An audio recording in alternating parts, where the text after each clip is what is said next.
La Segunda Guerra Mundial no solo destruyó edificios, destruyó sueños, dignidades, generaciones completas. En medio de ese escenario apocalíptico, una necesidad surge como un grito colectivo, una pregunta que no entiende de fronteras ni ideologías. ¿Cómo seguir adelante cuando no queda nada?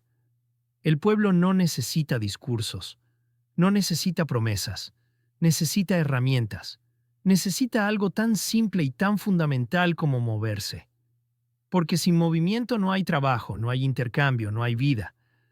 En ese contexto, el automóvil ya no es un lujo, ya no es símbolo de velocidad ni de estatus, es una necesidad básica. Pero no cualquier automóvil, no un coche deportivo, ni uno de lujo.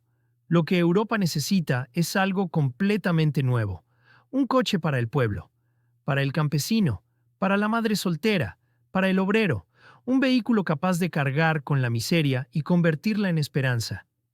Y es entonces, en medio del barro, el humo y la desesperación, cuando aparecen dos ideas radicales. Dos soluciones nacidas en laboratorios humildes, en talleres pequeños, en las mentes de ingenieros que no buscaban reconocimiento, sino redención. En Francia se empieza a gestar un proyecto que parece más una broma que un auto. Un vehículo tan simple que parece un carrito de feria, con puertas de lona, sin velocímetro, sin radio, sin nada innecesario. En Alemania, un viejo diseño olvidado, nacido de un régimen totalitario, es rescatado de entre los archivos de la destrucción para ser convertido en símbolo de algo nuevo. Dos autos, dos caminos. El Citroën 2CV y el Volkswagen Escarabajo. Dos modelos que no podrían ser más distintos entre sí, y a la vez más parecidos en propósito. Fueron tachados de feos. Se rieron de ellos. Los llamaron latas con ruedas, ridículos, cajas de hojalata con motor. Pero esos juicios venían desde lo alto, desde los que jamás habían tenido que caminar 12 kilómetros para llevar leche al mercado, desde quienes nunca habían tenido que empujar un carrito por un camino de tierra para que sus hijos tuvieran algo que comer. Porque esos dos autos, por más frágiles que parecieran, por más lentos que fueran, escondían un poder mucho mayor que los caballos de fuerza o el diseño aerodinámico. El poder de movilizar a millones de personas cuando todo lo demás había fallado. No era una cuestión de estilo, era una cuestión de supervivencia. Y así, sin ruido, sin aplausos, sin portada en revistas, comenzaron a escribirse las primeras líneas de una historia que cambiaría el mundo. Una historia donde el automóvil ya no era un capricho, sino una respuesta. Una historia en la que, por primera vez, lo humilde superaba a lo grandioso. Porque en la Europa destruida la belleza no se medía en curvas o en cromados, se medía en litros de gasolina bien aprovechados, en kilómetros recorridos con poco, en motores que arrancaban bajo la escarcha.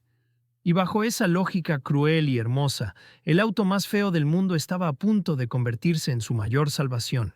Crear un auto en tiempos de paz ya es una hazaña de precisión, economía y visión. Pero crearlo en medio de la guerra o bajo la sombra de su memoria es otra historia. Es una locura. Es una apuesta contra el caos. Y sin embargo, fue precisamente ahí, en ese contexto irrespirable, donde dos equipos de ingenieros se propusieron construir algo más que un vehículo. Se propusieron construir una solución para millones de personas olvidadas.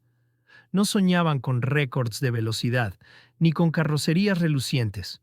Lo que soñaban era con algo que pudiera funcionar. Simplemente eso. Algo que funcionara cuando nada más lo hacía. En Francia, la orden era clara, casi absurda. Diseñar un coche capaz de llevar a dos campesinos, 50 kilos de papas y una cesta de huevos a través de un campo arado, sin romper un solo huevo. No era una metáfora, era el objetivo técnico. Así nació el proyecto TPV, Très Petite Voiture, el auto muy pequeño, bajo la dirección del ingeniero Pierre-Jules Boulanger. Su visión no era construir un coche bonito, era construir una herramienta, un martillo con ruedas. Y lo hizo, chapa ondulada para ahorrar material, motor bicilíndrico refrigerado por aire, con apenas 9 caballos de fuerza. Asientos como hamacas, puertas de lona, una suspensión tan suave que parecía hecha de goma. Un coche tan liviano que si te quedabas atascado en el barro, podías levantarlo tú mismo. Pero justo cuando el prototipo estaba listo para debutar, la guerra lo detuvo todo. París cayó, y el proyecto fue escondido, literalmente. Los ingenieros lo ocultaron en establos, en áticos, incluso enterraron algunas piezas en graneros, temiendo que el ejército alemán lo requisara, porque sabían que lo que tenían entre manos era importante. Tal vez no bello, tal vez no poderoso, pero esencial. El Citroën 2 CV era un secreto de guerra, una semilla de reconstrucción. Mientras tanto, en Alemania, otra idea había sido concebida años antes, bajo circunstancias muy distintas. En 1934, Adolf Hitler había dado una orden. Quería un auto del pueblo, un coche barato, confiable y que todos los alemanes pudieran comprar. El encargo cayó sobre Ferdinand Porsche, un diseñador brillante que, sin saberlo, estaba a punto de crear uno de los autos más longevos de la historia. El resultado fue un coche de formas redondeadas, motor trasero y mecánica simple. Era el KDF-Wagen, una promesa para la Alemania nazi que jamás llegó a cumplirse. La guerra lo desvió, lo militarizó, lo pervirtió, y por años el proyecto quedó como un símbolo inconcluso del Tercer Reich, hasta que, tras la rendición, entre los escombros de la fábrica de Wolfsburgo, un oficial británico, Ivan Hirst, encontró los planos del coche abandonado. Y vio lo que otros no veían: potencial, no como propaganda, sino como salvación. Con recursos mínimos, convenció a los aliados de reiniciar la producción. Y así el Volkswagen, literalmente el auto del pueblo, renació en la Alemania vencida, ya sin esvásticas, ya sin discursos, solo como una máquina funcional, elemental, austera, y por eso mismo perfecta para su tiempo. Ambos nacieron para resistir. El 2 Ceinto para cruzar los campos franceses con herramientas, leche y barro hasta las ventanillas. El escarabajo para recorrer los caminos rotos de una Alemania en ruinas, llevando familias, alimentos, sueños. Ninguno era bonito, ninguno era rápido, pero los dos eran lo que la gente necesitaba. Y eso los convirtió, sin saberlo, en leyenda. Porque cuando lo esencial escasea, el ingenio brilla. Y esos dos coches, nacidos del lodo y la ceniza, brillaban con una luz distinta. No era una luz de faros ni de prestigio. Era la luz humilde del que cumple su función, del que no falla, del que está ahí, cuando nadie más lo está. Sin ruido, sin titulares, sin gloria. Así empezó una revolución sobre ruedas. En la Europa rota de la posguerra, dos autos pequeños y ridiculizados cambiaron el destino de millones. El Citroën 2 CV y el Volkswagen Escarabajo no nacieron para lucirse, sino para resolver lo urgente: moverse, sobrevivir, reconstruir.